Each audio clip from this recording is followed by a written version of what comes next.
मैंने काफ़ी लोगों के लैपटॉप खरीदे हैं, वो चाहे मेरे क्लासमेट हो, रूममेट हो या फिर मेरे जूनियर हों। मैंने सीनियर के भी लैपटॉप खरीदे हैं, उनको मैंने सजेस्ट किया कि आप ये वाला लैपटॉप आपके लिए ये सही है, ये वाला लैपटॉप बाय कर लीजिए। और उनके उन्होंने वो लोग अपना बजट मुझे बता देते थे और मैं उनके लिए एक बेटर लैपटॉप खोज के बता देता था। तो वो सारे काम मैं करता था वहाँ पे। ये सारी जो है मुझे पहले इसके बारे में मुझे कुछ नहीं पता था। जब मैंने इसको खरीदा, हमारे नन्हे से प्यारे से लैपटॉप को, तब मैंने समझा, तब मुझे काफ़ी दिक्कत हो रही थी, क्योंकि जो मुझे चाहिए था एयरोस्पेस और एरोनॉटिकल के ऊपर मुझे चाहिए था कि इसका जितना भी काम होता है, क्योंकि इसका जो थोड़ा काम होता है, थोड़ा-सा उसका इंटेंसिटी ज़्यादा होती है, वो मैं इसको खरीद सकूँ, उसके लिए मुझे चाहिए था। बट प्रॉब्लम ये थी कि नेट यूट्यूब पे कहीं कोई भी वीडियो नहीं थी। जो भी कोई वीडियो बता रहा था, वो सब 1 डेढ़ लाख के लैपटॉप बता रहा था। तो हम गरीबों का क्या? जो कम पैसों में जो खरीदना चाहते हैं, वो क्या करें? फिर मैंने क्या किया कि मैंने सारे पार्ट्स के बारे में मैंने सीखा, समझा। तो 2-3 महीने मुझे लग गए सब कुछ सीखने समझने में कि क्या चीज़ें होती हैं, कैसे वर्क करती हैं और मुझे किस चीज़ की रिक्वायरमेंट पड़ेगी। उसके बाद फिर फाइनली जाके मैंने 65,000 का ये लैपटॉप खरीदा। देखो 2 तरीके हैं, या तो आप मेरी वीडियो को पूरा देख लो, जो दोनों पार्ट की वीडियो आएगी उसको पूरा देख लो, समझ लो, तो आपको खुद इतना मेहनत नहीं करना पड़ेगा। या फिर आप एक-एक पार्ट पे जाइए और उसको रिसर्च करिए एक टाइप से उसको, और फिर समझने की कोशिश करिए और फिर लैपटॉप बाय करिए। तो दोनों चीज़ आपके ऊपर है। वैसे आप रिसर्च कर भी सकते हैं, बट एक बार मेरी भी पूरी वीडियो देख लीजिएगा, तो आपको शायद हेल्पफुल हो जाए। शायद क्या, हेल्पफुल तो होगा ही, वो मुझे पता है, क्योंकि मैं इसीलिए बना ही रहा हूँ। वो हेल्पफुल हो गई वीडियो, बट कितनी होगी वो मैं ऐसे नहीं बता सकता, पर्सन टू पर्सन डिपेंड करती है। देखो, अगर आपके पास पैसे हैं, बहुत सारे पैसे हैं, यानी 1 लाख, 2 लाख, 3 लाख का अगर आपका बजट है, तो फिर इस वीडियो की कोई ज़रूरत ही नहीं है। जो भी लैपटॉप या डेस्कटॉप आप बाय करिए जो कि बिल्कुल बेस्ट स्पेसिफिकेशन के साथ हो, वो आपके लिए सही होगा। वो भले ही आप उस पार्ट का यूज़ करें या ना करें, वो आपके लिए सही होगा। लेकिन ये वीडियो सिर्फ़ उन्हीं लोगों के लिए है, जो कि एक कम बजट में, अगर आप एक बेटर लैपटॉप लेना चाहते हो और ऐसा लैपटॉप लेना चाहते हो कि आप आगे चल के आपको ये पछतावा ना हो कि ये तो अब चल ही नहीं रहा है या फिर ये काम नहीं हो पाएगा इस लैपटॉप में। तो उनके लिए है, ताकि कम से कम पैसे में हम एक अपने हिसाब से अपने लिए एक बेस्ट प्रोडक्ट हम लैपटॉप बाय कर सकें। लेकिन प्रॉब्लम ये है कि हमें लैपटॉप बाय करने में बहुत ज़्यादा दिक्कत आता है। एक तो हमें कुछ खास उसके बारे में पता नहीं होता है, क्या लैपटॉप में होता है। दूसरा, हमें ये पता नहीं होता है कि हमें किस चीज़ की रिक्वायरमेंट होती है। क्योंकि यूजुअली जब भी आप लैपटॉप बाय करते हो, तो नॉर्मली बच्चे फर्स्ट ईयर, सेकंड ईयर या फिर एडमिशन लेने से पहले इसी टाइम के बीच में बाय करते हैं। लेकिन होता क्या है कि जो मेन पढ़ाई होती है वो सेकंड ईयर और उसके बाद से चालू होती है। तो जो भी कुछ आपको एक वर्क करना होता है, जो भी कुछ लैपटॉप पे मेजर वर्क करने होते हैं, वो आपके खरीदने के बाद आपको मालूम चलता है कि क्या-क्या चीज़ें हमें उसकी ज़रूरत पड़ेंगी। तो आज की इस वीडियो में हम यही बात करेंगे कि अगर आप एक लैपटॉप लेना चाह रहे हो, तो उसमें क्या-क्या चीज़ें आपको देखनी चाहिए। अगर आप कंप्यूटर साइंस के हो, ऑटोमोबाइल हो, मैकेनिकल हो, सिविल हो, एरोस्पेस, एरोनॉटिकल, मेकाट्रॉनिक्स, आप किसी भी ब्रांच में हो, आपको ये सारी चीज़ों के बारे में बेसिक तो पता होना चाहिए। एक बात और, मैं किसी भी लैपटॉप को यहाँ मैं सजेस्ट नहीं करने वाला, क्योंकि 1 महीने में 1-2 लैपटॉप आ जाते हैं, उसका एक अपडेटेड वर्ज़न आ जाता है। तो अगर मैं किसी भी लैपटॉप को अगर मैं अभी आपको बताऊँ, तो फिर वो आगे चल के फिर वो वैलिड नहीं होगा। इसलिए मैं आपको सिर्फ़ ये बताने की कोशिश करूँगा, ये समझाने की कोशिश करूँगा कि अगर आप एक लैपटॉप बाय करते हो, तो आपको क्या-क्या चीज़ें उसमें देखनी चाहिए, ताकि आप फ्यूचर में अगर ये वीडियो अगर आप 5 साल, 10 साल के बाद भी देख रहे हो, तो ये चीज़ें तो उसमें अप्लाई होंगी ही। अगर आप एक प्रो हो, मतलब एक आप काफ़ी आपको अच्छा नॉलेज है पार्ट्स के बारे में लैपटॉप के, तो ये वीडियो आपके लिए नहीं है, क्योंकि इसमें मैं सिंपली बात करूँगा। लेकिन एक बार इस वीडियो को देख के एक बार मेरे व्यू पॉइंट जान लीजिए और एक बार आप कंफर्म हो जाइए कि हाँ, मतलब जो मैं सोच रहा हूँ वो सही है या गलत। तो बिना टाइम को वेस्ट करते हुए वीडियो को स्टार्ट करते हैं। तो देखो, इधर आओ, मैं तुमको एक बात बताता हूँ। जो लैपटॉप का मसाला है, वो 6 चीज़ों से मिलके बनता है। बेसिक 6 चीज़ें हैं, बाकी 2 चीज़ें एडिशनल हैं और बाकी और भी हैं। लेकिन जो मेन जो है वो 6 चीज़ें ही हैं। तो आज उन 6 पे एक-एक करके हम बात करेंगे। तो मैं ऐसे करने वाला हूँ कि मैं सभी जो इसके पार्ट्स हैं, जो आपको देखने हैं, मैं एक-एक करके उसके बारे में बताता जाऊँगा। और अगर आपको आइडिया हो कि मुझे क्या-क्या चीज़ों की रिक्वायरमेंट है, तो आप उससे जो है इससे मैच करते जाइएगा, जो भी मैं कुछ बताता जाऊँगा, और फिर आप अपने हिसाब से देख सकते हो। देखो, मैंने कुछ पॉइंट जो है वो मैंने नोट डाउन कर लिए हैं, तो मैं कभी-कभी बीच में इसमें देखूँगा। नोट डाउन इसलिए कर लिया ताकि मैं कोई पॉइंट मैं भूलूँ ना, क्योंकि होता है जब वीडियो एडिट करने जाते हैं तो फिर याद आता है कि ये पॉइंट छूट गया है। इसलिए मैं सारे पॉइंट्स को मैंने यहाँ लिख लिया है ताकि मैं कोई पॉइंट भूलूँ ना। तो सबसे पहले नंबर पे है, देखो, स्क्रीन। स्क्रीन के बारे में बात करेंगे। दूसरे नंबर पे है प्रोसेसर। तीसरे नंबर पे है रैम। चौथे नंबर पे है ग्राफिक कार्ड। पांचवें नंबर पे है कूलिंग फैन। छठवें नंबर पे हार्ड डिस्क, और फिर जो दो एडिशनल था वो है बैटरी, वेट, और कुछ फिर सब एडिशनल हैं जैसे कि उसकी हिंजेस की प्रॉपर्टी हो गई, फिर उसके बाद स्पीकर, ऑप्टिकल ड्राइव और एंटीना, ये सारी चीजें जो है ये उसके बाद आती है। लेकिन जो मेन आपको देखना है वो 6 चीजें देखना है, और फिर दो सब एडिशनल वाले अगर आप इतना अगर आपका मैच करता है तो फिर आप वो लैपटॉप बाई कर सकते हो। तो सबसे पहले हम बात करते हैं स्क्रीन की। तो जब बात करते हैं स्क्रीन की तो आप जैसा मैं स्क्रीन देख सकते हो, स्क्रीन काफी इंपॉर्टेंट होती है एक लैपटॉप में, क्योंकि आप इसी के थ्रू जो है कनेक्ट करते हो। तो सुनो पहले एक बात और, तो जैसा आप मेरा ये स्क्रीन देख रहे होगे, यहाँ पे नीचे एक रेड कलर का सब्सक्राइब बटन होगा, आई थिंक वो भी आपको दिख रहा होगा। एक लाइक का भी बटन होगा, वो भी आपको दिख रहा होगा। और वीडियो पूरा देखने के बाद इसको शेयर का भी एक बटन नीचे है, वो आपने शेयर कर दीजिएगा। अपने व्हाट्सएप पे आप शेयर कर सकते हैं इसको, इंस्टाग्राम पे शेयर कर सकते हैं, फेसबुक पे भी शेयर कर सकते हैं अगर आप चाहे तो, वहां पर भी स्क्रीन होती है। देखो, और कभी भी हम स्क्रीन खरीदने जाते हैं तो उसमें हमें कुछ चीजें हमें पता होनी चाहिए उसके बारे में। तो ये जो लैपटॉप का स्क्रीन है वो किस पर्पस के लिए यूज होने वाला है। अगर हम बात करें नॉर्मली यानी कोडिंग की बात करें, ये सब जो छोटे मोटे काम होते हैं, इसमें आपका कोई भी स्क्रीन हो चल जाएगा। तो आपको कोई बहुत बढ़िया एक स्क्रीन की एलसीडी की जरूरत नहीं है। अगर आप एक कम एलसीडी का भी लोगे तो भी आपका काम चल जाएगा, अगर आप प्रोग्रामिंग करते हो या छोटे मोटे काम करते हो। लेकिन अगर आप ग्राफिक डिजाइन करते हो, या फिर अगर आप कोई गेम क्रिएट करते हो, या फिर अगर आप वीडियो एडिटिंग करते हो, या फिर आप कलर कोडिंग करते हो, तो इस सब कामों में आपकी जो स्क्रीन है वो अच्छी होनी चाहिए। यानी सपोज कर लो, अगर आप एक वीडियो एडिटिंग करना चाह रहे हो, जैसे मैं वीडियो को कलर करता हूं, लेकिन ये जो स्क्रीन है वो कलर ब्लाइंड है, यानी ब्लैक एंड व्हाइट में अगर ये स्क्रीन मेरे को शो कर रही है, तो ऑब्वियसली मैं उसको कलर नहीं कर पाऊंगा। कलर तभी मैं कर पाऊंगा जब इसमें हर एक कलर जो है वो परफेक्टली यहाँ पे डिस्ट्रीब्यूटेड हो, मुझको सारे कलर दिखाई दे, तभी मैं उस कलर को मैं माइन्यूट से माइन्यूट में चेंज कर पाऊंगा। तो स्क्रीन एक इंपॉर्टेंट है। लेकिन अगर आप कोई ग्राफिकल वर्क करने वाले हो, जैसे कोई गेम खेलना हो गया, या फिर कोई ग्राफिक डिजाइन हो गया, कोई गेम डेवलपिंग का काम हो गया, या फिर वीडियो एडिटिंग हो गया, कलर कोडिंग हो गया, तब आपके लिए स्क्रीन मैटर करती है, वरना उतना स्क्रीन मैटर नहीं करती है। आप लेकिन जब फिल्म में देखो तो शायद हो सके कुछ आपको लगे कि हाँ डिफ्रेंशिएट हो आप कर पाओगे, लेकिन बजट भी तो कम है, हमको बजट के हिसाब से भी लेना है। तो आप थोड़ा बहुत इसमें जो है पैसे कम कर सकते हो, और एक मिड रेंज की जो अगर कोई स्क्रीन हो वो आप बाय कर लो, वो सही है। मतलब बहुत ज्यादा हाई डिस्प्ले की जरूरत नहीं है, मिड रेंज में काम चल जाएगा। देखो, उसके बाद हम बात करते हैं प्रोसेसर के बारे में। प्रोसेसर क्या करता है कि जब आप कोई भी वर्क करते हो, जब आप मान लो कुछ वीडियो एडिट किया मैंने, और वीडियो को अब मैं एक्सपोर्ट कर रहा हूं, तो वो क्या करेगा कि सारी फाइलों को प्रोसेस करेगा और उसके बाद एक वीडियो के फॉर्मेट में देगा। तो वो जो बीच का जो काम करता है वो, कि आपने क्या क्या छेड़खानी की है उस वीडियो के साथ, और उसके बाद वो आउटपुट निकालता है, तो वो उसको प्रोसेसिंग कहते हैं। तो प्रोसेसर बहुत इंपॉर्टेंट होता है। देखो, दो टाइप के प्रोसेसर होते हैं, एक होता है इंटेल का प्रोसेसर और दूसरा होता है AMD का प्रोसेसर। काफी लोगों को इसमें कंफ्यूजन आ जाएगी कि कौन सा लें। अगर हम नॉर्मल प्रोग्रामिंग करनी है तो मैं कहूंगा आप इंटेल का लो। अगर आप एक AMD का लेते हो तो AMD क्या होता है, पावर कंज्यूम बहुत ज्यादा करता है, और इंटेल उतना पावर कंज्यूम नहीं करता है। तो बैटरी बैकअप जो है वो AMD जो है उतना अच्छा नहीं देगा, इंटेल अच्छा देगा। वही बात अगर हीटिंग की करें तो हीटिंग जो है AMD बहुत ज्यादा देगा, और इंटेल जो है हीटिंग उतना नहीं देगा। लेकिन एक बात और, इनकी जो प्राइस है, प्राइस में काफी ज्यादा डिफरेंस है। अगर आपका बजट जो है वो उसमें i5 नहीं आ रहा है, उसमें किसी भी लैपटॉप में i5 नहीं आ रहा है, तो आप AMD लीजिए। अगर मान लो आपका बजट i5 तक जा रहा है तो i5 लीजिए, क्योंकि जो प्रोसेसिंग के काम में जो i5 है वो थोड़ा सा मच बेटर पड़ता है, क्योंकि इसमें हीट थ्रॉटलिंग जो है उतनी ज्यादा देखने को नहीं मिलती है। वहीं पे जो AMD की बात करें तो उसमें हीट थ्रॉटलिंग जो है वो देखने को मिलती है। तो देखो, रैम का वर्क क्या होता है।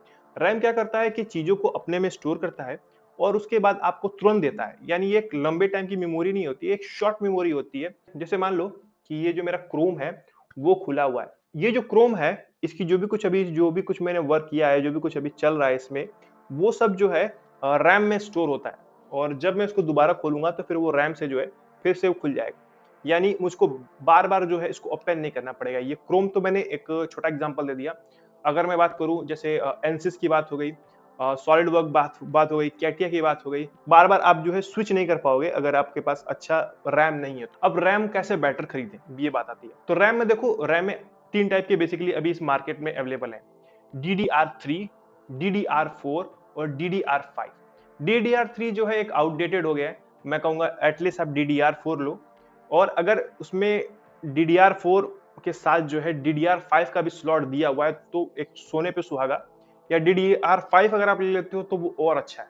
लेकिन एक बात और, अगर आपका लैपटॉप DDR4 अगर आपको सपोर्ट कर रहा है तो वो DDR5 सपोर्ट नहीं करेगा, जरूरी नहीं कि सपोर्ट करेगा वो। मतलब अगर आप सोचोगे कि रैम को मैं बाद में DDR5 लगा दूंगा उसमें, तो ऐसा नहीं चलता। जो उसका मदरबोर्ड जो सपोर्ट कर रहा है वो वही करेगा, DDR5 उसको सपोर्ट नहीं करेगा। तो अगर आपके पास स्लॉट है, उसमें एडिशनल स्लॉट अगर मान लो DDR4 ही दिया है और DDR5 का अगर स्लॉट दिया हुआ है, तो आप बाद में DDR5 खरीद के जब भी पैसा हो तो आप उसमें लगा सकते हैं।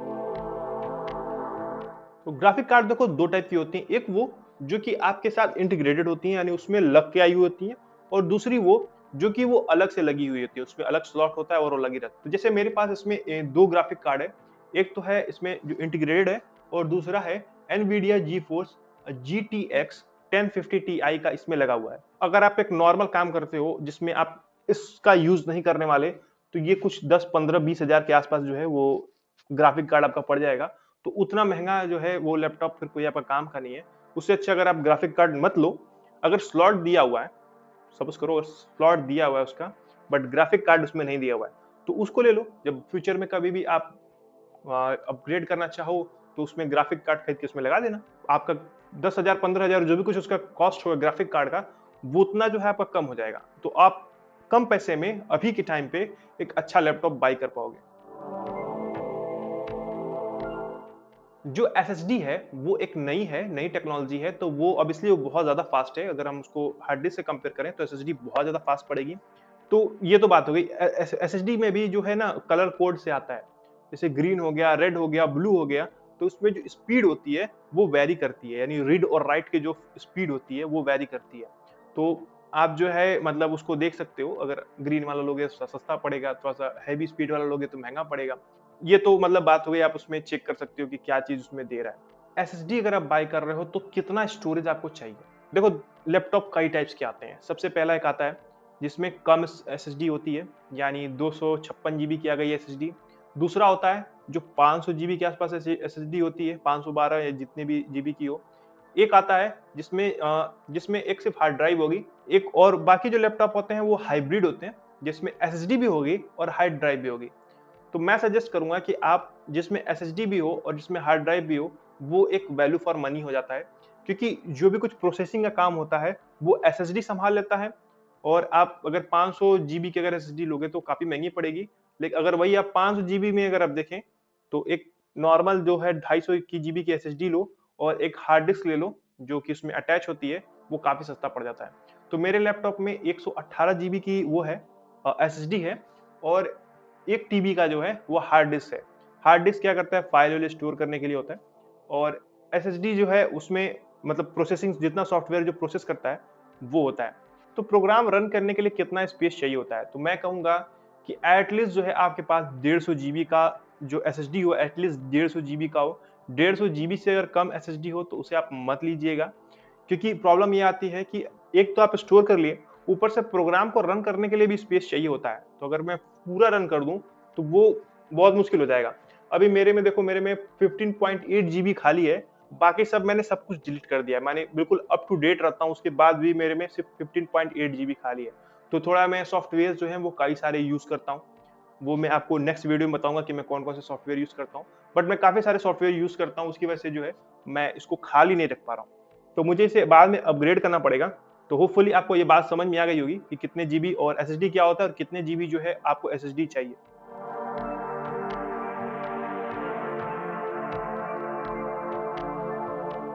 उसके बाद देखो है कूलिंग। कूलिंग बहुत ज्यादा इंपॉर्टेंट है। अगर आप नॉर्मल प्रोग्रामिंग व्रोग्रामिंग करते हो, हल्का फुल्का काम करते हो, तो जरूरत नहीं पड़ेगी। लेकिन अगर आप एक हैवी वर्क करते हो, जैसे मेरे जैसे डिजाइन करते हो, कैटिया पे वर्क करते हो, सॉलिड वर्क पे वर्क करते हो, एंसिस पे वर्क करते हो, फिर प्रीमियम प्रो, फिल्मोरा, फोटोशॉप, मैं कई सारे सॉफ्टवेयर यूज करता हूँ, और कभी कभी एक के साथ दूसरा भी यूज करता हूँ। तो अगर आप ऐसा मेरे जैसा काम करते हो तो आपका जो कूलिंग सिस्टम है उसका वो बहुत सही सही होना चाहिए। इसका जो कूलिंग सिस्टम है वो क्या होता है कि इसमें फैन लगी हुई होती है, और फैन जो है वो लगातार चलती रहती है और जो एयर को पंप आउट करती रहती है। तो उससे क्या है कि जो इसका टेम्परेचर है वो ज्यादा बढ़ नहीं पाता है, तो लैपटॉप में जो हीट थ्रॉटलिंग होती है वो उतना नहीं हो पाती है। तो इसलिए अगर आप हैवी वर्क करते हो तो आपके पास जो लैपटॉप में कूलिंग सिस्टम अच्छा होना चाहिए। कूलिंग सिस्टम आप कैसा लोगे? कूलिंग सिस्टम में लेने के लिए क्या देखना चाहिए? देखो, कूलिंग सिस्टम में हो सकता है किसी के लैपटॉप में 1 फैन हो, किसी के लैपटॉप में 2 फैन हो, किसी के लैपटॉप में 2 फैन हो बट एक साइड में हो, किसी के लैपटॉप में 2 फैन हो बट एक इधर हो, एक इधर हो। अभी मैं सब में फिर बताता हूँ। अगर मान लो 1 फैन है, तो वो उतना अच्छा जो है वो पंप आउट, जो एयर को पंप आउट नहीं कर पाएगा। एटलीस्ट 2 फैन होना चाहिए अगर आपको मेरे जैसा काम करना है तो। तो 2 फैन के लिए अगर वो एक ही जगह भी दिया हुआ है, तो इधर की एयर जो है वो उतना सही से मतलब सक नहीं कर पाएगा। तो सबसे बेस्ट तरीका क्या होता है कि जो दोनों फैन है, वो एक इधर हो, एक इधर हो। कि मेरा लैपटॉप कैसे है, मेरे लैपटॉप में एक साइड ही है और बाकी अगर अगर बढ़िया कोई लैपटॉप है उसमें कूलिंग सिस्टम अच्छा है, तो उसका जो ब्लेड होगा, जो उसका फैन होगा, वो 2 साइड में होगा, वो बहुत ज्यादा अच्छा परफॉर्मेंस देगा। तो अब इसके 2 और पॉइंट को बात करते हैं जो कि इसमें एडिशनल होने चाहिए। पर्सन टू पर्सन डिपेंड करते हैं। अगर ये नहीं भी होगा तो भी काम चल जाएगा आपका, ऐसा कोई बात नहीं है। बट फिर भी जो है आपके पास इसको, इस चीजों को भी देखना पड़ता है अगर आप एक लैपटॉप बाई कर रहे हो। सबसे पहले है बैटरी। देखो, अगर मेरे जैसे वर्क करते हो, हैवी वर्क करते हो, तो बैटरी ऑब्वियसली कितनी भी बढ़िया बैटरी हो लैपटॉप में, वो ज्यादा देर तक नहीं चलेगी। गेमिंग भी करना है आपको तो बहुत ज्यादा देर तक नहीं चलेगी बैटरी। आप वही लोग देखें खास तौर पे जो कि बार बार कैरी करते हैं लैपटॉप को, कभी रोज क्लास में लेके जाना होगा, रोज जो है इसको काफी ट्रेवल करेंगे उसको लेकर, तो वो उसका बैटरी बैकअप देख सकते हैं क्योंकि लंबे टाइम तक फिर चलेगी। लेकिन अगर आप एक कोई गेमिंग लैपटॉप लेते हो और कोई ऐसा हैवी लैपटॉप लेते हो, तो उसमें आपको उतनी बैटरी नहीं मिलेगी। बैटरी को आपको थोड़ा मार्जिन में लेके देखना पड़ेगा। लेकिन अगर आपको उतना ज्यादा मूव नहीं करना है, मतलब आपको मेनली आपको घर पे यूज करना है, या फिर बस कभी आप उसको घर जा रहे हो तो घर लेके गए, कॉलेज में हो तो फिर कॉलेज में यूज कर रहे हो एक जगह रख के, तो फिर वहां पे जो है एक ऐसा आप ले सकते हो। फिर उसमें आपको कोई बैटरी की कोई खास दिक्कत नहीं आएगी। आप डायरेक्ट जो है सॉकेट में उसको लगा लो। लाइट वेट की अगर दिक्कत ना हो तो कोई प्रॉब्लम नहीं आता है। तो सारे इंपॉर्टेंट पॉइंट्स में एक जो लास्ट है वो है इसका वेट। वेट भी डिपेंड करता है, पर्सन टू पर्सन डिपेंड करेगा। मेरे को भी वेट कभी कभी जो डिपेंड करता था जब मैं कॉलेज में था, जैसे कुछ प्रोजेक्ट बनाना है तो मुझे इसको उठा के मेरे को ले जाना पड़ता था कॉलेज। तो डेली जो है पीठ पे ये करीबन जो है 2 किलो 2.5 किलो के आसपास ये है। इसका मैं चार्जर अभी आपको दिखा दूंगा। वो चार्जर भी जो है वो करीबन करीबन जो है वो आधे किलो से आई थिंक ऊपर ही होगा। तो मिला के जो है 3 साढ़े 3 किलो का जो है ये लैपटॉप हो जाता है। तो काफी हैवी हो जाता है। तो बट मुझको उतना ज्यादा कैरी नहीं करना है, इसलिए मुझे उतना कोई प्रॉब्लम नहीं है। मैंने इसको ऊपर रख दिया है, एक जगह ये पड़ा रहता है। लेकिन अगर आप कोई डेली अगर आपको कॉलेज लेकर जाना है, तो ऑब्वियसली इतना हैवी लैपटॉप 3 किलो, अगर आप बॉडी बिल्डर हो गए तो आपको ज्यादा नहीं लग रहा होगा 3 किलो कितना होता है। बट एक लंबे टाइम तक एक कंधे पे 3 किलो का वजन लेके घूमना काफी हैवी हो जाता है।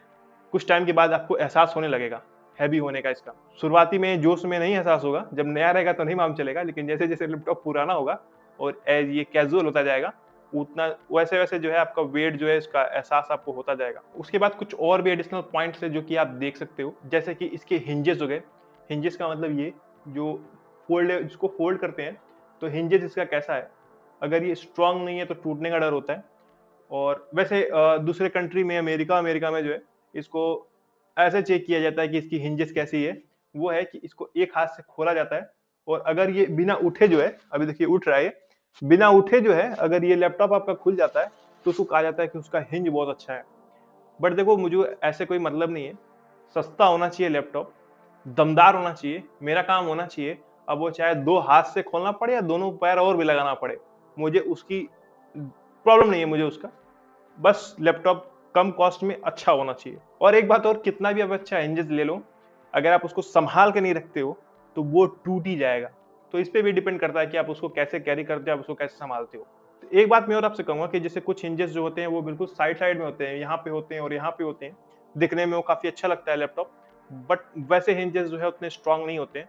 जो ये पूरा जो सपोर्ट है हिंजेस का, ये ज्यादा बेटर होता है अगर हम उसकी उससे कंपेयर में करें तो। बट ये थोड़ा सा ये हैवी कर देता है लैपटॉप को, इसलिए काफी लैपटॉप में इसको ऐसे यूज नहीं किया जाता है, उसी को यूज किया जाता है। बट डिपेंड करता है कि क्वालिटी कैसी है। उसके बाद है स्पीकर। स्पीकर देखो, आप देख सकते हो स्पीकर भी इंपॉर्टेंट है। बट मुझे नहीं लगता कि आपको स्पीकर के लिए कोई लैपटॉप लेना चाहिए, क्योंकि इतना खास भी इसका स्पीकर नहीं होता है। जब आप इसको किसी किसी भी टेबल पे रखोगे या पैर पे रखोगे या फिर किसी बिस्तर पे रखोगे, तो इसकी आवाज वैसे ही मर जाती है, क्योंकि इसमें से आवाज ही नहीं आ पाती सही से।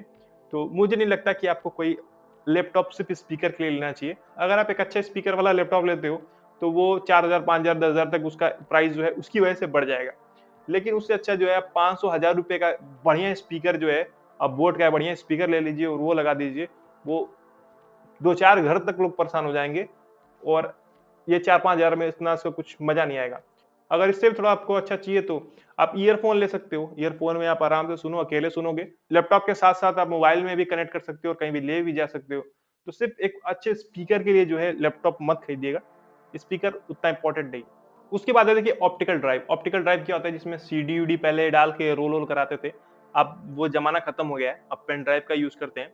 सीडी अब कोई यूज़ भी नहीं करता। अब नॉर्मली लैपटॉप में सीडी वाला नहीं आता है। वो आपको लेने की भी ज़रूरत नहीं है, फालतू में वो पैसा भी ऐड करेगा, वेट भी बढ़ाएगा और नॉर्मली आप कभी उसको यूज़ भी नहीं करोगे। मैंने अपने हिसाब से मैंने सारे पॉइंट तो कवर कर दिए हैं, लेकिन अगर आपको ऐसा लगता है कि मैंने किसी पॉइंट पे डिस्कस नहीं किया है या फिर अगर आपको कोई और हेल्प चाहिए इस रिलेटेड में, तो आप कमेंट बॉक्स में मुझे बता सकते हैं। अब नेक्स्ट वीडियो में जो हम बात करेंगे वो ये है, ये जो मैंने बताया तो नॉर्मली बताया है, मैंने सभी के लिए बताया। लेकिन अब एरोस्पेस, एरोनॉटिकल और ऑटोमोबाइल और मैकेनिकल के लिए हम पर्सनली बात करेंगे, कौन-कौन से सॉफ्टवेयर यूज़ करने होते हैं बेसिकली, तो उनके लिए क्या-क्या रिक्वायरमेंट होनी चाहिए लैपटॉप के हिसाब से। यानी ये बेसिक इन्फॉर्मेशन जो है ये मैंने सिर्फ इसी वीडियो में दिया, इसलिए आपको पहले मैंने समझा दिया। नेक्स्ट वीडियो में इतना मैं इसको डिस्कस नहीं करूंगा, मैं सिर्फ डायरेक्टली बताऊंगा कि आपको क्या-क्या देखना है। तो ये था इस वीडियो में। अगर आपको वीडियो पसंद आया तो इसे लाइक, शेयर, कमेंट जरूर कर दीजिएगा। तो फिर मिलते हैं नेक्स्ट वीडियो में। जय हिंद, जय भारत।